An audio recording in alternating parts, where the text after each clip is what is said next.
Aparece sim. Só que a questão, o problema não é a política, é quem está no meio dela. Quer ver? Daniel capítulo 1 e verso 17. Vamos lá? Deixa eu Daniel capítulo 1, verso 17, 18 ao 20. Deixa eu ver aqui se eu já... A política tá na Bíblia. Agora é o seguinte, quem fez a diferença não foi a política, foi os políticos que não se entrou no meio da corrupção. Daniel capítulo 1, 17, já foi, tá vendo? Então pronto, ó. Verso 17. No caso destes 4 jovens, aprove a Deus lhe abençoar com especial sabedoria, inteligência e toda cultura e ciência. E Daniel ainda receber algo a mais. Sabia interpretar sonhos e visões de todos os tipos. Então, passado o tempo que o rei havia determinado para a preparação dos jovens servos, o chefe dos oficiais os trouxe à presença de Nabucodonosor e os apresentou. Verso 19.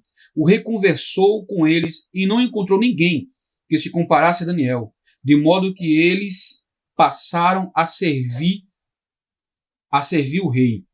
E o rei concluiu que era 10 vezes mais sábios e instruídos do que todos os magos, místicos e adivinhos que havia em todo o seu reino, e isso em todos os assuntos e matérias referentes ao saber e ao discernimento, sobre os quais o rei os inquiriu diligentemente. O que acontece aqui? No meio do sistema político pagão, babilônico, totalmente diferente do povo de Israel, que Daniel, ele cresceu, que a Babilônia foi Israel, pegou os jovens, novos e bonitos para trabalhar no reinado de Nabucodonosor. Então mostra que há um cenário político aqui. E outra coisa, um cenário político totalmente contra aquilo que eu cresci. Totalmente. Mas mesmo assim, eles permaneceram, até porque, mais lá na frente do capítulo 3, as suas vidas são colocadas a preço e a prêmio por causa da fé. Sadraque, Misael, Azarias e Ananias, que é chamado de Sadraque, Mesaque e Abednego. O que é que o diabo faz? Ele tenta primeiro mudar a sua identidade. Ele tirou os nomes judaicos, que são nomes que se referem a Deus, e colocou os nomes pagãos. A sua identidade pátria, primeiro, do céu, ele já muda isso, que é o que faz hoje.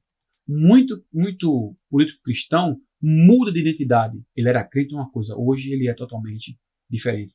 Mas, voltando para o assunto, a Bíblia fala de política, mas fala de políticos comprometidos primeiramente com Deus. Eles foram contra o sistema e prevaleceram. Olha aqui. Feliz é a nação cujo Deus é o Senhor. Acabou, irmão. Quando uma pessoa, e pode estar lá, mas está fazendo diferença, Deus o protege. E mesmo se a sua vida for tirada aqui nesta terra, Felipe, ele vai voltar para casa, porque muitos pregadores falavam, e eu falo também, que crente não morre, ele volta para casa. Então, assim, a Bíblia, ela fala de política, mas só que nesse contexto aqui ele não se corrompeu. José não se corrompeu. Então, eu paro para que você analise e pense, você que está nos ouvindo. Tem político sério? Pouco, mas tem político honesto? Tem, são poucos. Mas a igreja não deve se envolver. Irmãos, isso vai passar. Esse tempo vai acabar. Veja o que vai acontecer depois da política. Procura aquela pessoa que você deu o voto. Aquele que te abraçou, que tirou a tua foto, ou ele só fez só a imagem. Os 4 jovens aqui permaneceram fiel. Olha, nos dá alimento diferente. Eles não se contaminaram, quer dizer, eles não se corromperam. Porque é o seguinte, muitos entrando na política nunca pegou 500 mil, 1 milhão na mão. Aí imagina você chegar lá, você ganhou para federal, estadual, diz, olha, eu preciso disso aqui para minha emenda e tal, toma aqui 1 milhão. O cara já nunca viu tanto dinheiro. Ao seu coração, né, como Judas vendeu Jesus por 30 moedas de prata. Então, como venderam os irmãos de José. Então, verdade. O que é que acontece? A ganância fala mais alto. Mas esses 4 jovens não se corrompeu. Então, é possível ser político e ser honesto. Mas, Rodrigo, deixa eu pegar um gancho aí no comentário teu. Não se faz necessário, porque nós estamos vendo aqui, vamos colocar Daniel. Daniel, ele está ali como... Ele ia passar a ter um cargo de ministro ali no reino. E teve.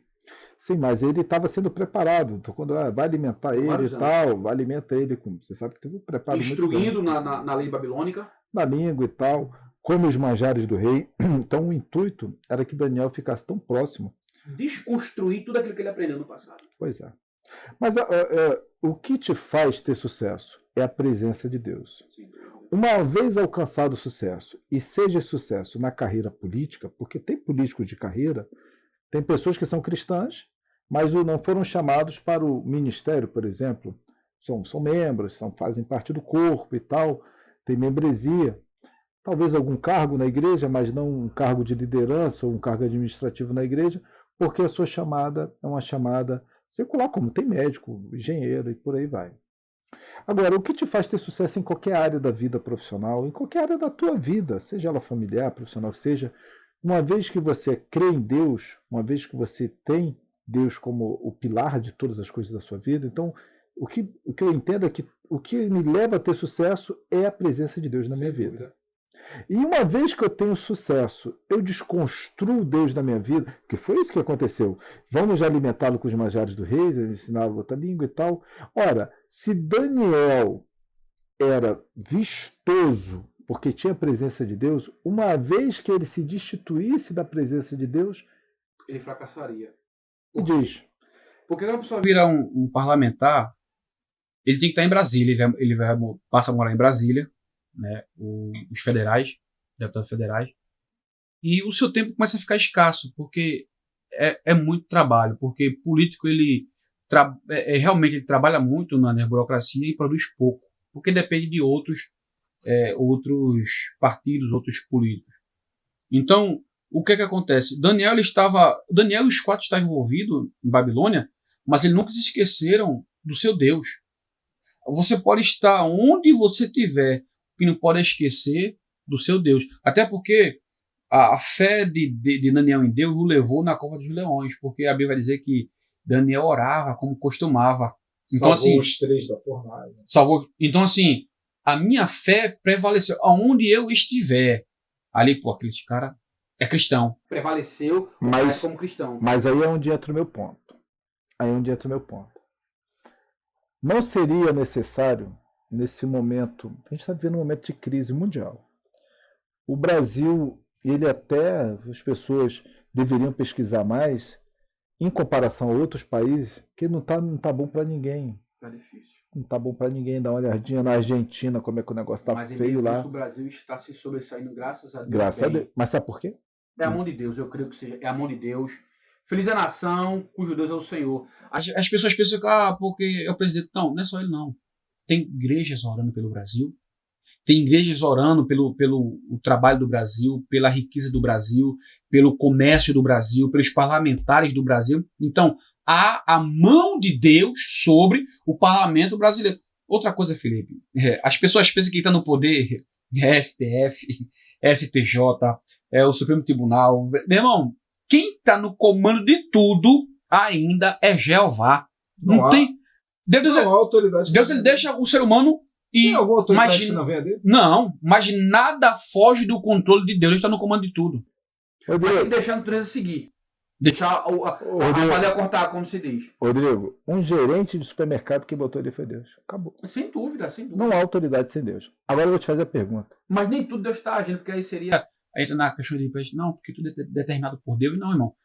As coisas seguem o seu modo natural. Tem momentos que vai precisar da intervenção de Deus. Mas tem momentos assim, Deus vai intervir e eu beber um copo d'água. Porque Deus... Não, Deus está permitindo porque ele me deu vida, mas ele não determinou que é beber água, porque, Deus tem mais coisa para se preocupar do que eu beber num copo d'água. Mas está tudo sob a gerência de Deus. Sempre. Agora, vamos voltar ao exemplo de Daniel. Daniel, é importante ter pessoas comprometidas. Sem dúvida. Em tudo que você fizer. O que compete à igreja é orar. E o que compete ao político é fazer política. Vou voltar à pergunta inicial do podcast. O crente não se envolve em política, então? Não se envolve.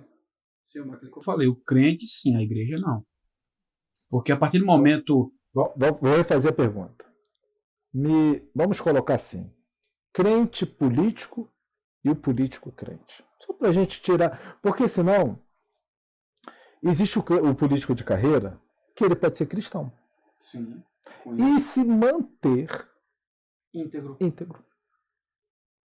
E existe o cristão Difícil, mas misturando as estações que ele deveria, ele como cristão, ele deveria estar cuidando da pátria dele, de ser o embaixador da pátria dele, como deveria ser. E aí ele começa a misturar as estações. E aí começa a pegar a igreja, e a gente daqui eu já estou puxando para o próximo tópico,